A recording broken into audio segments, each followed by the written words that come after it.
Hello everyone and welcome back to the Belgian Beer Brothers channel. Cedric here with yet another brew review. Yeah, what can I say? A few days ago we had Ichtegems Brun, the old brown from West Flanders, by Brewery Strubbe, and I liked it.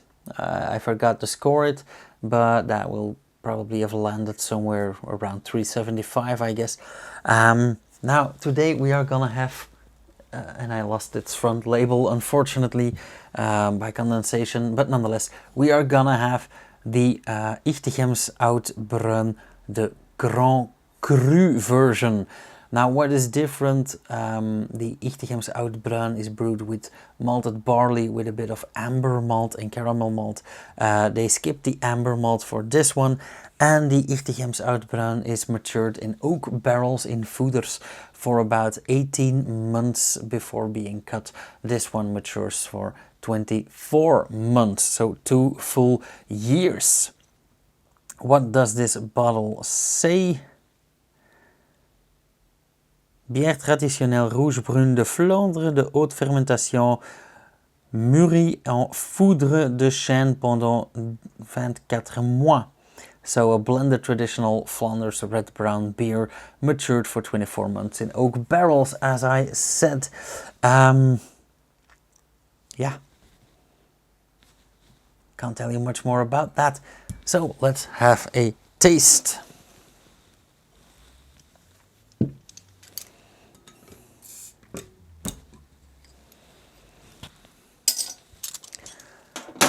Still some activity. Now, full disclosure, this is the Cuvée 2018, so it's 7 years old.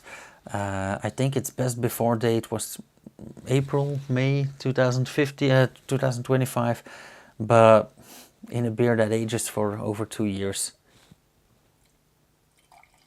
I frankly really don't care. My recommendation is and always will be, never pour a beer down the drain without tasting it first.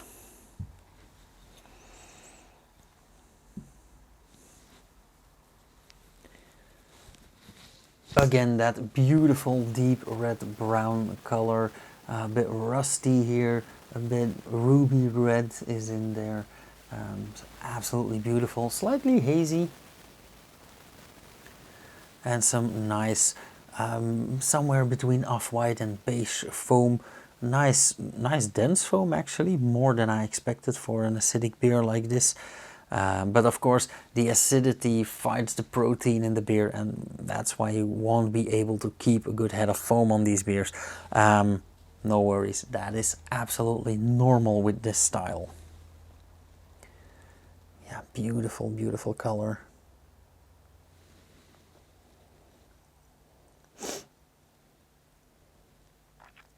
Smells way more acidic, way more sour than the original Ichtegems Brun.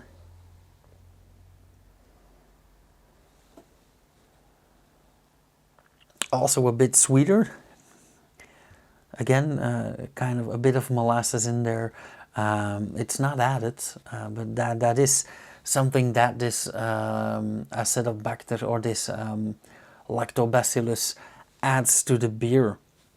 That sweet and the sour at the same time. Also quite astringent and very woody. Okay, I'm looking forward to this one. Cheers.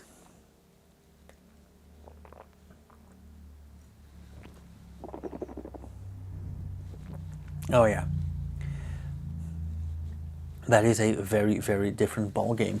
First off, the mouthfeel is a bit more rounded, a bit more creamy in this one.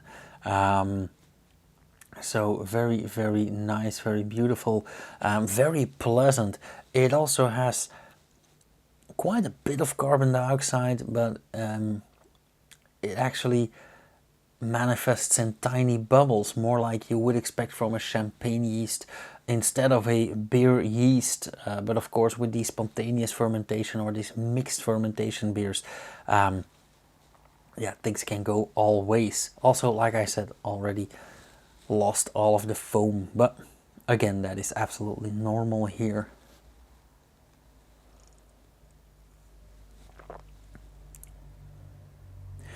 Yeah, very, very lovely, balanced, sweet and sour flavor. I couldn't choose one over the other. It is just so balanced, so equal. It's nearly perfect balance-wise. And the acidity is not pungent, it is not aggressive, it is perfectly creamy, very, very pleasant as well. What else do we have in here that would? We have less vanilla in this one. So probably they use older foeders for this. It stays longer in the barrel as well. But we do get a lot of woody tones.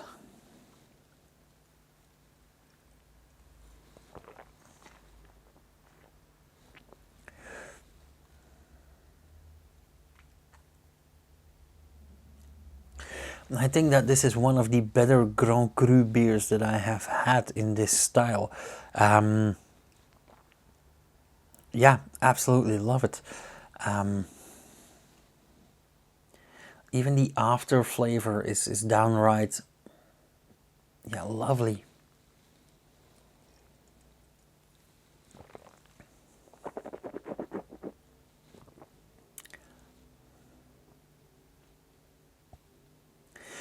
Yeah, the after flavor is really, really pleasant. And even though they use the same old Poperinge hops that they use in the classic or the regular Ichtegems Grand Cru, that bitterness is way less outspoken in this beer. So it's way softer, way more subtle.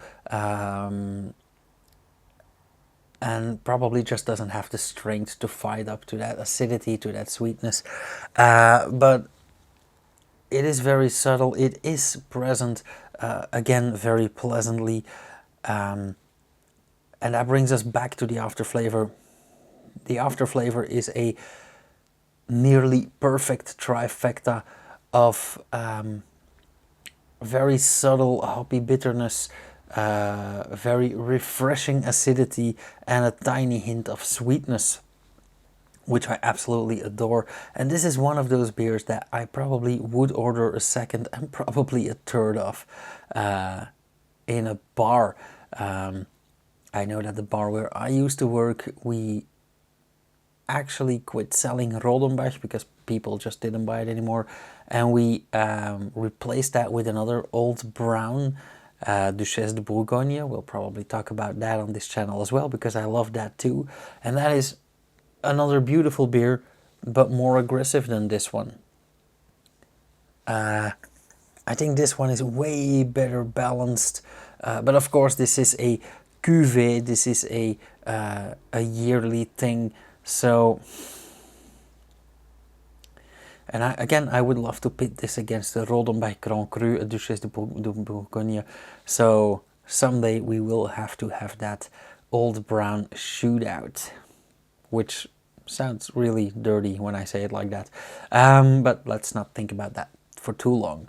Nonetheless, yeah, I'm gonna savor this for quite a while. This is absolutely not a chugging beer, even though it's only 6.5% ABV, so you could, but I wouldn't recommend it. I'm gonna enjoy this a bit further. Thank you guys so much for watching. If you guys want to support this channel, take a look at my Patreon page, share a video with some friends. We are nearing 400 subscribers, which is absolutely mind-blowing for this tiny hobby project of mine. If you have any questions, remarks, suggestions, leave them down in the comments. I will be happy to hunt beers for you guys to review.